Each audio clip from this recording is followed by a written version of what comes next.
Topic है basic operation on complex numbers.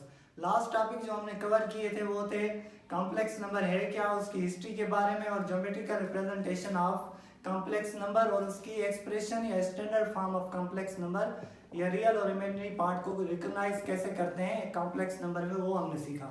अब हम सीखते हैं उसके बेसिक ऑपरेशन के बारे में। उससे पहले मैं आपको बता दूं कि जो हमने रियल नंबर का सिस्टम देखा हुआ है उसमें भी हम 4 अर्थमेटिक ऑपरेशन सिंपली यूज करते हैं। वो ये है addition, subtraction, multiplication and division. ठीक है, ये ऑपरेशन सिमिलरली हमने पढ़े हुए हैं, कॉम्प्लेक्स नंबर में भी ये अप्लाई होते हैं सिमिलरली। अब देखते हैं कि कॉम्प्लेक्स नंबर और रियल नंबर्स में डिफरेंस क्या आता है। डिफरेंस सिर्फ इसके फार्मूलाज का आता है। देखें, अब जैसे मैंने एक दो कॉम्प्लेक्स नंबर लेने हैं Z1 और Z2। सपोज मेरा Z1 नंबर है a प्लस बी आयोटा। ठीक है, इसमें मुझे ऐड करना है Z2 नंबर। ठीक है, Z2 नंबर मैं ले लेता हूँ C प्लस डी आयोटा। अब मुझे ये दो कॉम्प्लेक्स नंबर मिले हुए हैं तो मैं इनको कैसे ऐड करूँगा। इसके ऐड करने के लिए मुझे इसको रियल नंबर को रियल पार्ट से और इमेजिनरी पार्ट को इमेजिनरी पार्ट से मुझे ऐड करना पड़ेगा।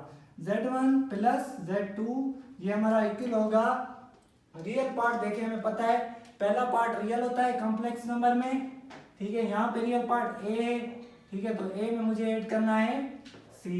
ये इसके हम फार्मूला बना रहे हैं। अब आ जाए एडिशन की, बीच में सैंपल दे दें। सिमिलरली सेकंड पार्ट का हमें पता है इमेजिनरी पार्ट होते हैं ये किसी भी कॉम्प्लेक्स नंबर के। यहाँ पर हमारा बी आयोटा कॉम्प्लेक्स का इमेजिनरी पार्ट है और ये पर डी है। ठीक है, बी प्लस डी, तो ये आयोटा मल्टीप्लाई में बाहर आ जाएगा। ये हमारा एडिशन का फार्मूला है। अब हम इस पे एक एग्जांपल करते हैं विद ऑर्डर पेयर। अगर मैं इसको ऑर्डर पेयर में लिखना चाहूँ तो ये मेरा कुछ इस तरह होगा, बी प्लस डी। आयोटा की सिंबल नहीं आएगी, ये हमारी ऑर्डर पेयर की फॉर्म है इसकी। अगर मुझे ऑर्डर पेयर में भी सॉल्व करने के लिए कहा जाए तो मैं वो भी सिमिलरली ऐड कर सकता हूँ। अब मैं इसके एग्जांपल की सॉल्व करता जाता हूँ जैसे आपको अंडरस्टैंडिंग विद फार्मूला और एग्जांपल दोनों समझ आ जाए। अब देखते हैं इसके एग्जांपल की तरफ। अब इसका एग्जांपल नंबर 1 में लेता हूँ दो कॉम्प्लेक्स नंबर। Z1 है हमारा, जैसे एक एग्जांपल ले रहा हूँ मैं, Z1 is equal to 3 plus 7 iota. ठीक है, और Z2 ले रहा हूँ मैं 6 प्लस 5 आयोटा। ये दोनों नंबर्स मुझे कहा गया है इनको ऐड करो। ठीक है, अब मैं इसको ऐड करने के लिए क्या करूँगा, सॉल्यूशन सिमिलरली वही फार्मूला यूज करूँगा। Z1 plus Z2 equal to होगा, हम पता है रियल पार्ट रियल में यानी a प्लस सी, ये हमारा a पार्ट है। ठीक है, और ये हमारा b है, ये हमारा c है और ये हमारा d है। ये दोनों रियल है और ये दोनों इमेजिनरी। मुझे क्या करना है, a को c में ऐड करना है, यानी मीन्स 3 प्लस 6 हो जाएगा। और सिंबल एडिशन करनी है तो एडिशन की सिंबल और 7 आयोटा।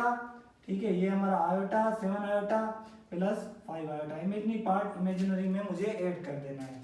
अब आ जाए 3 प्लस 6 ये 9 हो जाएगा, plus 7 iota plus 5 iota 14 iota हो जाएगा। ये अगर मैं इसको ऑर्डर पेयर में सोल्व करना चाहूँ तो मुझे ये ऑर्डर पेयर में कैसे मिलेगा, ये सेम क्वेश्चन ये मुझे मिला हुआ होगा 3, 7 आयोटा।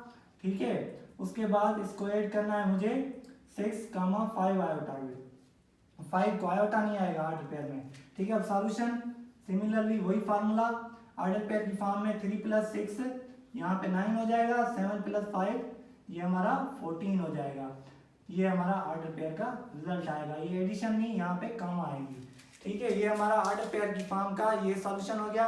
अब आते हैं दूसरे एग्जांपल पर। एडिशन के एक और एग्जांपल मैं ले लेता हूँ जैसे आपको कंप्लीट समझ आ जाए कि एडिशन है क्या और उसे हम ऑर्डर पेयर और सिंपल उसमें कैसे सॉल्व करते हैं। अब सिमिलरली मैं एक और एग्जांपल ले लेता हूँ। जैसे मेरा एग्जांपल है Z1 is equal to 2 plus 5 iota. ठीक है, और Z2 ले रहा हूँ मैं 3 प्लस 4 आयोटा। इन दोनों को ऐड कर देता हूँ Z1 प्लस Z2, तो ये क्या होगा 2 प्लस 3।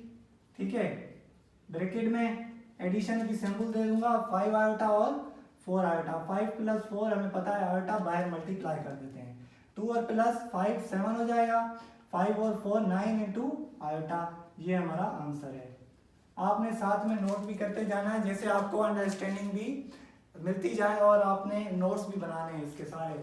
अब आते हैं सब्ट्रैक्शन की तरफ। सब्ट्रैक्शन के एग्जांपल की तरफ। सब्ट्रैक्शन क्या है और उसका फार्मूला क्या है और उसके एग्जांपल। अब सेकंड पोर्शन को हम सॉल्व करते हैं। सब्ट्रैक्शन में आते हैं। सब्ट्रैक्शन का फार्मूला भी सिमिलर है जैसे मैंने कॉम्प्लेक्स नंबर की एडिशन की, बस डिफरेंस आएगा मेरा कहाँ पर, सिर्फ माइनस कन्वर्ट हो जाएगी, वहाँ पे सिंबल चेंज हो जाएगी सब्ट्रैक्शन की। वही कॉम्प्लेक्स नंबर ले रहा हूँ a प्लस बी आयोटा और z2 ले रहा हूँ मैं c plus d iota. Similarly अब मुझे इसको सब्ट्रैक्ट करना है तो इसका फार्मूला बनेगा z1 माइनस z2, क्योंकि z1 से z2 में काट कर रहा हूँ। रियल से रियल पार्ट a माइनस सी, ठीक है। अब मुझे क्या करना है, सब्ट्रैक्शन करनी है तो सिंबल सब्ट्रैक्शन की, ठीक है। b minus d into iota, iota बाहर आ जाएगा। अगर मैं सिमिलर इसको ऑर्डर पेयर की फॉर्म में लिखना चाहूँ वो भी लिख सकता हूँ, a minus C comma b minus d, ये हमारी ऑर्डर पेयर की फॉर्म हो जाएगी सब्ट्रैक्शन की, ठीक है। उसको अब एग्जाम्पल के थ्रू समझते हैं कि सब्ट्रैक्शन को हम सॉल्व कैसे करेंगे। आए आपको एग्जाम्पल के थ्रू इलस्ट्रेट करवाते हैं। अब देखते जाएं। एग्जाम्पल मैं ले रहा हूँ, मेरा एग्जाम्पल है नंबर्स के थ्रू। z1 में ले रहा हूँ 2 प्लस 3 आयोटा, ठीक है, और z2 में ले रहा हूँ 1 माइनस 1 प्लस 2 आयोटा। अब मुझे क्या करना है, इनको सब्ट्रैक्ट करना है, तो मैं क्या करूँगा, सॉल्यूशन, ठीक है। z1 में से z2 कट करना है। सिमिलर अब मुझे फार्मूला पता है सब्ट्रैक्शन का, क्या होता है, a minus C comma b minus D, ठीक है, ये फार्मूला है। अब आते हैं इसको सॉल्व करते हैं। a हमारा क्या है 2, b हमारा क्या है 3, c हमारा क्या है 1, d हमारा क्या है 2। अब a से c कट करना है, 2 माइनस 1, कामा दे देनी है बीच में, ऑर्डर पेयर की फॉर्म में डायरेक्ट लिख रहा हूँ इस दफा, 3 माइनस 2 हो जाएगा। अब सिमिलरली 2 में से 1 गया, यहाँ पे 1 बचेगा, 3 में से 2 गया, 1 बचेगा, ये हमारा आंसर आ गया। सिंपल। इसको हम अगर उस फॉर्म में लिखना चाहें ऑर्डर पेयर के बिना तो ये हमारा कुछ इस तरह होगा, 1 प्लस 1 आयोटा। ये हमारा सब्ट्रैक्शन का एग्जाम्पल था with order pair. Next video में हम आपको मल्टीप्लिकेशन और डिवीजन की फॉर्म के बारे में या फार्मूलाज के बारे में बताएंगे, और जो है आपको एडिशन के मैं आपको फार्मूला बता देता हूँ, नेक्स्ट वीडियो में हम उसके क्वेश्चन करेंगे। अब मल्टीप्लाई का जो फार्मूला है वो है हमारा, मल्टीप्लिकेशन के लिए फार्मूला जो यूज करते हैं कॉम्प्लेक्स नंबर में, A C minus B D B C plus A D, ये हमारा मल्टीप्लाई का फार्मूला है। और सिमिलरली मैं जो एडिशन करना चाहूँ, डिवीजन करना चाहूँ, A C plus B D और कॉमन दे देनी है, डिवाइड में लिखना है C square D square, complex number कोई भी उठा लें, B C minus A D C square plus D square, ये आपका डिवीजन का फार्मूला है।